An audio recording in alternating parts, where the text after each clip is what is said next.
ஏன் எந்த கதைக்குமே எந்த யோசனை இல்லை. இப்போது உங்களுக்கு தான் இது ஆர்டர், எனக்கு ஆர்டர் இல்லைல்ல. எனக்கு எந்த படத்துக்கு பின்னாடி எந்த படம் வரும்னு எனக்கு எப்படி தெரியும்? எனக்கு அந்த மாதிரி கணக்கு இல்ல. அப்புறம் கதைய கேட்டிருப்போம். என்ன இப்போ இந்த கதைய வந்து 2017 2017, 18ல் வந்து இந்த கதைய பேசிட்டு, இதை கொஞ்சம் ஓரம் வச்சுட்டு, அதுக்கப்புறம் ஒரு 7, 8 கதைய பேசி, அப்புறம் ஒரு ஸ்டேஜ் திருப்பி இந்த கதையை தூசு தட்டி, அப்புறம் இதில் அவர் நிறைய வேலை பார்த்து, அப்புறம் இந்த கதையை பாம்பேயில் செட் பண்ணலான்னு பிளான் பண்ணி, அப்புறம் ஹைதராபாத்துக்கு செட் பண்ணலான்னு பிளான் பண்ணி, திரும்பி ஆரம்பிச்ச இடத்துக்கு மலேசியாவிலே செட் பண்ணலான்னு போய், இப்படி இவ்வளோ தூரம் போயிட்டு வந்திருக்கு.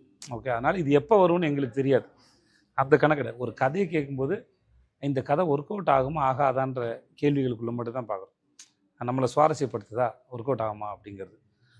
அது ஆகும் அப்படின்னா இந்த காலத்தில், இந்த சமகாலத்தில் இப்போ சில கதைலாம் கேட்போம். அந்த கதைலாம் கேட்கணுன்னா அந்த கதையை கேட்டால் ஒரு வருஷத்தில் பண்ணிடணும். காலந்தள்ளினா அந்த கதை பழசாயிடும். அந்த மாதிரி நிறைய கதைகள் வேணான்னு சொல்லியிருக்கோம். காலந்தள்ளி வரக்கூடாதுன்னு சொல்லிட்டு. சில கதைகள்லாம் அந்த பிரச்சனை இல்லை. அது எப்போ வேணால் வரலாம், பிரச்சனை வரும். அது பாட்டுக்கு அது வேலையை செய்யும். ஸோ அதனால் இதில் தான் கேட்டகரிய ஒழிய இதுக்கப்புறம் அதுக்கப்புறம் அதுன்னு எனக்கு பிளான் பண்ணுற பழக்கமும் கிடையாது. இப்போ இன்னைக்கு கொண்டு வந்தார். இல்லை ஒருவேளை சார் வந்து நான் ட்ரெயினுக்கும் தலைவன் தலைக்கு அப்புறம் வந்துக்கிறேன்னு சொன்னான்னா அது அப்போ தான் வந்திருக்கும்.